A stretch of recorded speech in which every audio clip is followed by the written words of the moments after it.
Hello everyone, I Sandeep Bihan welcome you all to our today's social science class. Students, we had started the first chapter of history class 9, that is the French Revolution, in which we had seen that how because of the various causes the French Revolution happened on 1789. इस revolution के बाद हुआ क्या? इस revolution के बाद जो monarchial system था वो किस में चेंज हो गया? कॉन्स्टिट्यूशनल मोनार्की में. कॉन्स्टिट्यूशन लिखा गया, नेशनल असेंबली ने लिखा, लेकिन नेशनल असेंबली ने भी जो कॉन्स्टिट्यूशन लिखा उसमें सभी लोगों को सभी अधिकार नहीं मिले.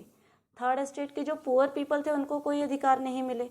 तो क्या हो गया था? पुअर पीपल ने मिलकर जैकोबिन क्लब बना दिए थे, है ना. तो जैकोबिन क्लब ने क्या किया? जैकोबिन क्लब के जो लीडर था मैक्सिमिलियन रॉबस्पियर, दोबारा से इलेक्शन हुए, वो जीत गए, राजा को फांसी चढ़ा दी और अब उस नेशनल असेंबली का नाम बदलकर भी क्या रख दिया था? कन्वेंशन. क्या नाम रख दिया था? कन्वेंशन, जिसमें सभी मेल मेंबर्स को क्या मिल गया था? पॉलिटिकल राइट्स मिल गए थे, लेकिन विमेन को अभी भी नहीं मिले थे.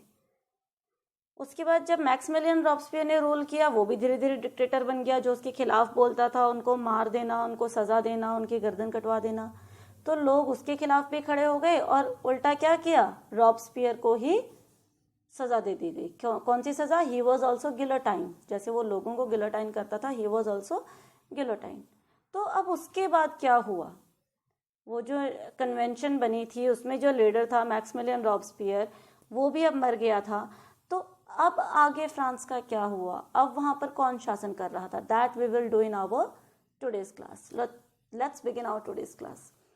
तो बेटा, जैसे ही after the death of Maximilien Robespierre, what the people of France, especially the people of third estate, what they realized कि जो अगर power is in hand of one person, he may misuse it, जैसा कि Robespierre ने किया. तो उन्होंने बोला कि अब हम लोग पावर किसी भी एक इंसान के हाथ में नहीं देंगे. हम लोग क्या करेंगे? that power will be in the hand of group of people. So what they did, they chose a directory. Directory was a political organization which had 5 members. तो fall of Jacobin government, of course Maximilien Robespierre के साथ ही, उसकी death के साथ ही क्या हो गया था? Fall of Jacobin government. Second, allowed wealthier middle class seize power. अब इसमें भी क्या किया था? देखो, जैकोबिन क्लब जो बनाए थे वो पुअर पीपल ने बनाए थे, लेकिन पावर में आने के बाद खुद वो जो है एक डिक्टेटर बन गया था. तो जैसे ही जैकोबिन क्लब खत्म हुआ, जैकोबिन गवर्नमेंट खत्म हुई, फिर से पावर अब किसके हाथ में आ गई थी? अपर मिडिल क्लास, जो रिच मिडिल क्लास लोग थे, अपर मिडिल क्लास जो लोग थे थर्ड स्टेट के, फिर से पावर जो है वो उनके हाथ में आ चुकी थी. A new constitution denied. ये जो नया कॉन्स्टिट्यूशन लिखा था जिसमें सबको वोटिंग राइट मिले थे. देखो बेटा, एक बात ध्यान रखना, ये इंपॉर्टेंट क्वेश्चन बनता है कि किसके टाइम पे फ्रांस में सभी को वोटिंग राइट मिले थे? विमेन वर एक्सक्लूडेड, लेकिन मेन विदाउट कि वो लोग अमीर हैं या गरीब हैं, सभी लोगों को वोटिंग राइट मिले थे. वो किस काल में मिले थे? 1792-93 में रॉबस्पियर के रूल में. This is really very important.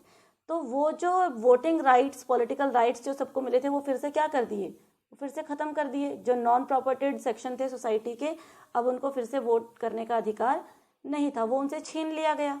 क्योंकि जो मिडिल क्लास पीपल थे वो दोबारा से वो जो पहले वाला कॉन्स्टिट्यूशन था ना, वो उसी सिस्टम पर आ गए. It provided 2 elected legislative councils, appointed directory and executive made and 5 members. तो अब क्या किया उन्होंने? 5 मेंबर्स की एक पॉलिटिकल बॉडी बनाई जिसका नाम उन्होंने रखा डायरेक्टरी, जिसमें कि 5 मेंबर्स थे. लेकिन अब लोगों ने सोचा क्या था? They thought this meant safeguarding against concentration of power in one hand और इन वन मैन. तो उन्होंने क्या सोचा? उनको लगा कि जो रॉबस्पियर है वो अपनी पावर्स को मिसयूज कर रहा था, इसीलिए क्या होगा कि अब हम लोग ऐसी पॉलिटिकल बॉडी हमने बना दी जिसमें 5 मेंबर है, तो अब पावर का कोई भी मिसयूज नहीं कर पाएगा. That is what they thought. However, directors clashed with legislative councils. लेकिन हुआ क्या? जो लेजिस्लेटिव बॉडीज थी, डायरेक्टर्स कौन थे, एग्जेक्टिव्स थे, उन सब में भी आपस में क्या होने लगा? क्लैशेस यानी कि डिस्प्यूट्स होने लगे. डायरेक्टर्स एग्जेक्टिव्स का लेजिस्लेटिव बॉडी के साथ भी डिस्प्यूट हो रहा है, डायरेक्टर्स का आपस में भी डिस्प्यूट हो रहा है, everyone want to show their own superiority. तो इससे हुआ क्या, कितनी पॉलिटिकल इंस्टेबिलिटी आ गई।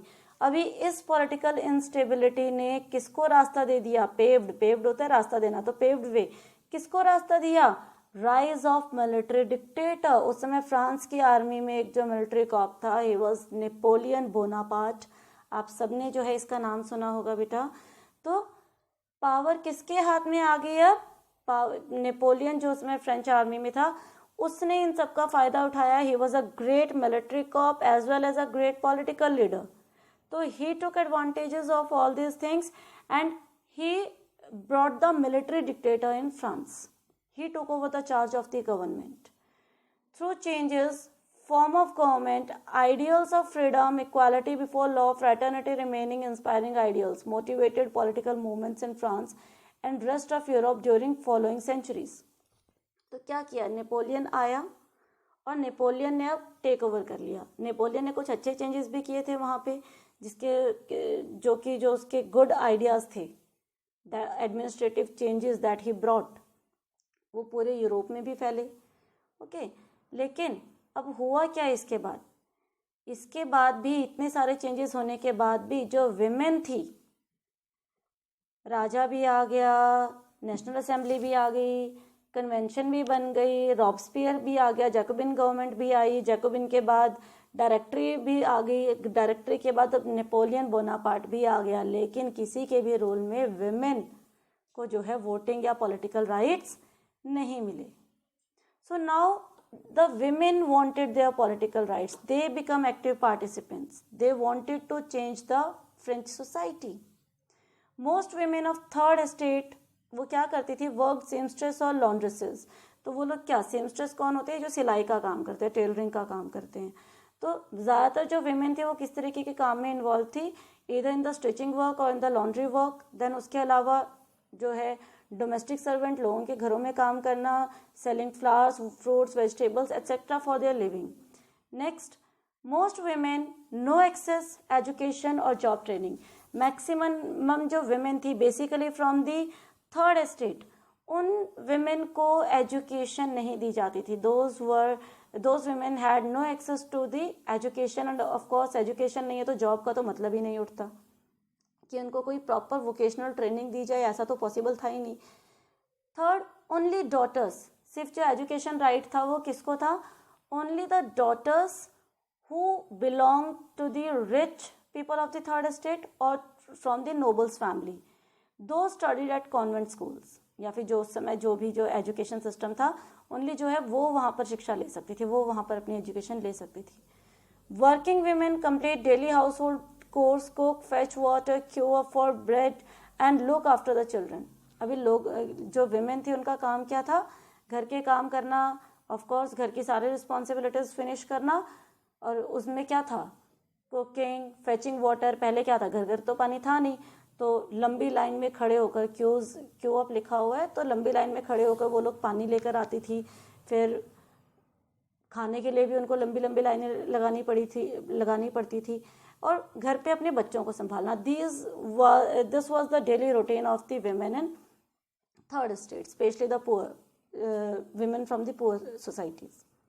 देयर वेजेस, अब जो औरतें काम करती थी, हमने किया ना, कुछ औरतें, अब उनको एजुकेशन तो थी नहीं, वो कोई ऐसा काम तो कर नहीं सकती थी कि जो ट्रेंड वर्कर्स कर सकते हैं, तो कुछ सिलाई का, कपड़े धोने का, किसी के घर में काम करना, फूल बेचना, सब्जी बेचना, इस तरह के काम जो वो करती थी।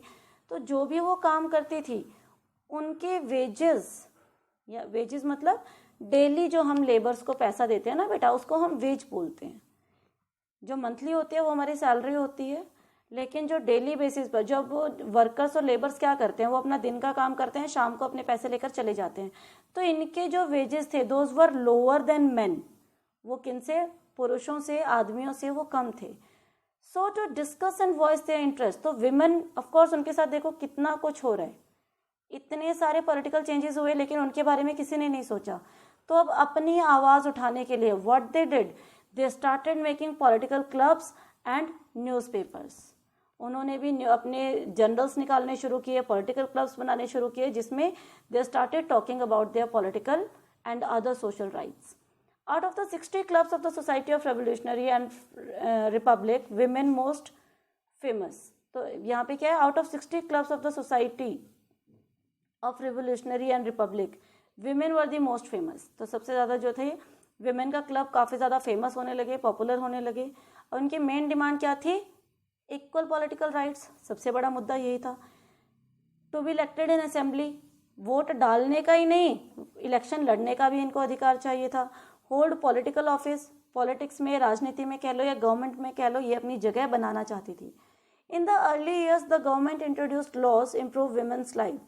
शुरू में जब सरकार बनी तो क्या किया उन्होंने, विमेन की लाइफ को सुधारने के लिए कुछ कदम उठाए. For example, due to these revolutions by the women. तो वो क्या थे, वो क्या स्टेप्स थे? स्कूलिंग कंपल्सरी कर दी, marriage made contract entered freely and registered under civil law. जो मैरिजेस थी उनको भी जो है रजिस्टर्ड किया गया, ताकि कोई भी जो इजीली किसी गर्ल को वायलेट ना कर सके. ऐसा नहीं है कि मैरिज की उसके बाद डाइवोर्स दे दिया. तो marriages were registered so that there should be proper proof of the marriage. Divorce legal applied man and women. अगर डाइवोर्स किसी को चाहिए, क्योंकि पहले मैरिजेस रजिस्टर्ड नहीं थी तो कोई डाइवोर्स का भी ज़रूरत ही नहीं थी. पहले की सोसाइटीज़ ऐसी थी कि if they are not happy with the marriage तो वो अपनी वाइफ्स को छोड़ देते थे. लेकिन अब जब से मैरिजेस रजिस्टर होने लगी तो क्या फ़ायदा हुआ कि अब उनको डाइवोर्स फाइल करना पड़ता था. अगर हस्बैंड को डाइवोर्स चाहिए तो वो केस फाइल करेगा, और अगर वाइफ को चाहिए तो she will also file a case. तो लीगल फॉर्मेलिटीज़ के बिना अब जो है मैरिटल रिलेशंस ब्रेकअप नहीं हो सकते थे. तो these was few changes in the society which were in the favour of the women. Next, the women trained for jobs become artists or run small businesses. कुछ और चेंजेस भी आए, जैसे कि अब उनको छोटी मोटी काम के लिए ट्रेनिंग दी जाने लगी. कुछ विमेन, अब ये जो है ये ज़्यादातर किस में थी, हाई सोसाइटीज़ में से थी या अपर मिडिल क्लास में से आप कह सकते हो, कि दे बिकम आर्टिस्ट. और कुछ जो है क्या करने लगी, अपने स्मॉल बिजनेसेस रन करने लगी. Their struggle for equal political rights continued. अभी भी वो लोग क्या कर रहे थे, अभी भी वो लोग अपने अधिकारों के लिए लड़ रहे थे, क्योंकि उनको शिक्षा का अधिकार मिल गया था लेकिन अभी तक उनको वोटिंग राइट नहीं मिला था. तो their struggle for the political equality was still continued. During the reign of terror, closure of women political clubs and activities ordered, but the movements continued next 200 years, late 19th and 20th century. The example of political activities French women kept alive as inspiring memory. तो इनका struggle ख़त्म नहीं हुआ. 18th century चली गई, 19th century चली गई, मतलब 18th सेंचुरी के एंड में they started their struggle. 19th and 20th century पूरी चली गई, but they did not get their right to vote. They did not get their political rights. No doubt they continued their struggle for suffrage. Suffrage मैंने आपको बताया था क्या होता है, right to vote. Many prominent women Olympic goals arrested and executed. बहुत सारे जो political clubs बने थे women के, उसमें से जो कुछ prominent होती है प्रभावित, जो महिला नेता आप कह सकते हो बहुत ज़्यादा प्रभावी थी, जिन्होंने बहुत ज़्यादा इम्पैक्ट डाला सोसाइटी में, बहुत ज़्यादा इन्फ्लुएंस किया स्पेशली विमेन कैटेगरी को. तो ऐसी प्रभावशाली महिलाओं को क्या किया, they arrested them and executed them. उनको अरेस्ट कर लिया गया, उनको सज़ा दी गई, या उनको मतलब अरेस्ट करने के बाद उनको मार दिया गया. After this long struggle finally in 1946 a good day came in their life and the women in France got the right to vote. When did they got the right to vote? In 1946. देखो 1789 से भी पहले से of course वो struggle कर रही थी, पर चलो कुछ चेंजेस आए 1789 में क्रांति के बाद, पर उनकी किसी ने नहीं सुनी. उसके बाद 4-5 बार पॉलिटिकल सेटअप फ्रांस का चेंज हुआ, but no one had listen to them. तो फाइनली उनका ये स्ट्रगल कहाँ आकर ख़त्म हुआ, in 1946. The struggle ended and they got the right to vote. So students, here our today's topic is finish. I hope that story of French revolution is clear till here. जो भी changes आए third state के life में, women के life में, all those changes, all those concepts are clear to you all. But still, if you have any doubt, please feel free to ask, and we'll continue our chapter, and we will no doubt finish our chapter in our next video. Till then, all of you take care and have a good day.